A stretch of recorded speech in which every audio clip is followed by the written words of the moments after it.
Hello, it is time for my December reviews. If you're new here, hello. Every month I sort of wrap up everything I consumed, be it books, movies, TV shows, songs, etc. And I talk about them, whether I enjoyed them or not, if I would recommend them, etc. Now for December I don't have too much, so I don't think this will be a very long video, but we're going to jump right in and begin with one movie. I did watch one Christmas movie, and that is My Secret Santa. I think it actually only came out this year. It was cute, it was a Christmas film, it was fine. I enjoyed it, but if you're looking for something groundbreaking, obviously, I don't think Christmas movies is where you'd look. But it was fun. It was cute. Next, I have a TV show, which is not completed yet, but it's the second season of Percy Jackson. And I was a massive fan of the books many years ago. And I did like the movies at the time, but obviously they were very inaccurate compared to the books. And finally, after many years, they announced that they were going to make a TV show that was going to be accurate to the books. And we're now on season 2, and I am very much enjoying it. Although I have forgotten a lot from the books, so most of this feels like I'm watching it or finding out about it for the first time. And that is fun. So yes, I am enjoying it. Next, we've got 7 books. I have no idea, but somehow I've been able to get through 7 this month. That seems crazy, but there we go. First of all, Stolen by Leslie Pierce. I picked this up because I read a book by Leslie Pierce last year called Secrets, which I loved. And this one was okay, but it didn't quite have that same, feel to it. It just felt quite predictable, and the language felt a bit simpler. It was still a good book, I did still enjoy it, but it wasn't anywhere near as good as Secrets. But I do think Stolen was probably one of the first books Leslie Pierce wrote, and Secrets I think was a lot more recent. Then I read Us Against You by Frederick Backman, which is the second book in the Beartown trilogy, and I read Beartown I think in October, at the end of October, and I loved it. And I really, really liked Us Against You too. It broke me once again. Frederick Backman, I've learned, does that to me. He just really gets human nature and like reasoning, and just it's so good. So yes, I really enjoyed reading Us Against You. Then I read a non-fiction called Ace by Angela Shen, and it's taken me a while to pick up this book. I myself am asexual, and I've heard a lot about this book, but I don't know why, I just didn't feel like I wanted to read it, and now eventually I've said, okay fine, I will. And it was good, and a lot of it did feel relatable, not all, but a lot. But equally, I think because I am ace, it didn't necessarily have the same effect on me. And I feel like it's probably more of a book to suggest when I'm sort of talking about the fact that I'm ace, which I don't bring up that much, but like if someone were to mention it and say, oh, like what's that about? Then I would point them towards this book. But I think, anyone who isn't ace, and especially anyone who doesn't get people who are ace, I think it's worth reading this book, but I think I just no longer need that. But I'm very glad it exists. It's a very important resource. Then another non-fiction, this one is Everything is Tuberculosis by John Green. I am a big fan of John Green, have been for many, many years, and I read his first non-fiction a couple of years ago, whenever it was, and I was really looking forward to this one, because I know that I like his writing style, and I get what he's talking about, but I also knew it was a complex issue, so I knew I would enjoy the fact that I would be able to understand it, and I was able to understand it, and it was a very good book, but it wasn't quite what I was expecting. I thought the book would literally be like different cases that you wouldn't expect are connected to tuberculosis, but instead it was mostly just like the history and information of tuberculosis, which is really interesting and very important to read and be aware of, because there is a lot of injustice in the system, but it just wasn't what I was expecting. But I did still enjoy the book. Next, a non-fiction, which was an audiobook, and it was Eleanor Oliphant's Is Completely Fine by Gail Honeyman, and this I struggled with. I think I've realised this year that if I don't like the main character, I am very unlikely to like the book at all. The only exception to that, I think, was Carrie Soto is Back, which I loved as a book, but I really didn't like Carrie Soto. But every other book I read in 2025 where the main character was dislikable, I just didn't have a good time reading it. And that's how I felt about this one. I really didn't like the main character. And I looked at the reviews after, and a lot of people say she's endearing and funny, and they really like her and relate to her.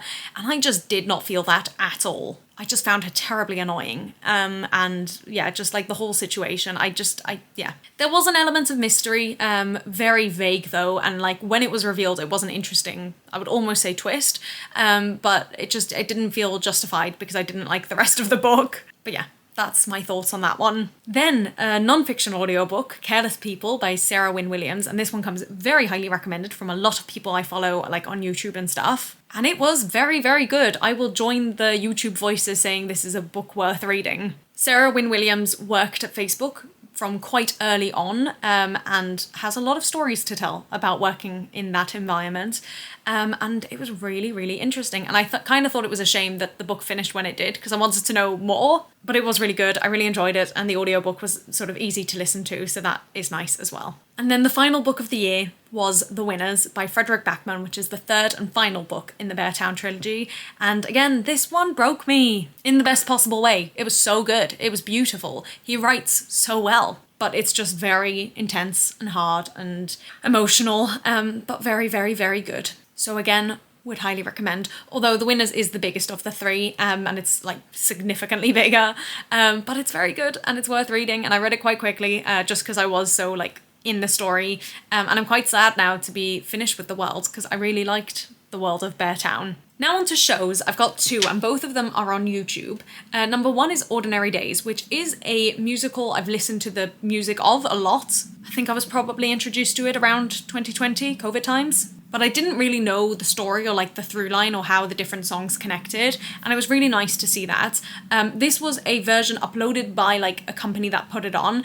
I don't know how legal it is, but it's not really a bootleg, because they obviously had permission, or they had permission to film that version. I just don't know what the rights are like in terms of being allowed to upload it. But if you find it on YouTube, I'm not going to link it, but it was very good and I did really enjoy it. And it was, as I say, nice to see the songs in context and see how it all connected. And then the second one is actually one that was uploaded during COVID, which is Cirque du Soleil's. I thought it was only Curious, but it's 3 different shows. In total, it's an hour, and it's an hour worth of footage from 3 different shows.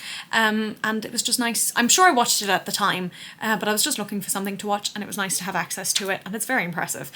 So I would recommend watching that. Then I've got one food item, which is a meal that Wayne introduced me to in December, and that is loaded wedges with like shawarma meat. And I'm vegetarian and I'm kosher, so usually we wouldn't have because he did, I think, with cheese and with the meat. And obviously normally we wouldn't do that, but because I'm vegetarian and kosher, we did it with vegetarian shawarma, and that was lovely. It was perfect. It was great. It was really good. And we definitely ended up having it multiple times in December because it was just that good. And all you got to do is throw the wedges in the oven, make some shawarma, grate some cheese, and he added peppers and onions, and that's it. It's so easy. So yeah, I would recommend that. And then finally, I've got one other, and I'm going to go get it so I can show you. One of my New Year's resolutions, which actually came from a resolution I made on my birthday, was to give more physical cards this year. And cards are fairly cheap, but not if you're going to be giving lots and lots out. Each card is between £2 to £4. And if you're planning to give away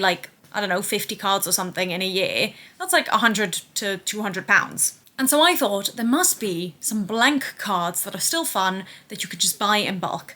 And there was one that I could find that I was happy with. And that is this set of 100 blank note cards. It was £15, I think, 15. So that works out at 15p per card. I can handle that. I've used quite a few already. I think I've used about 15. But this is what it looks like. Each one is different. They're all completely blank, and they come with 4 different coloured envelopes.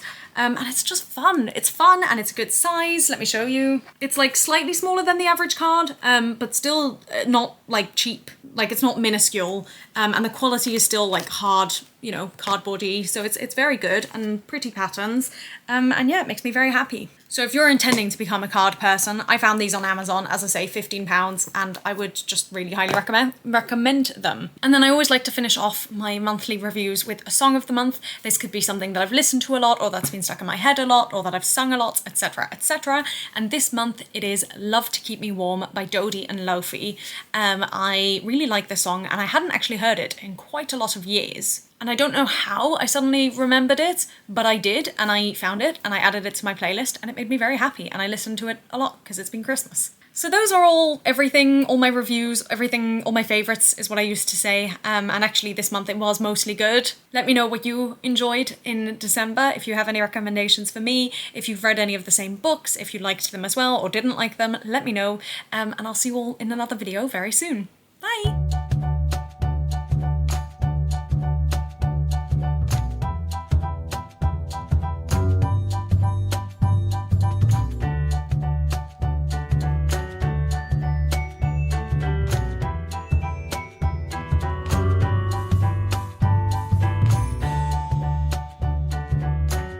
Jewish light will not be dimmed.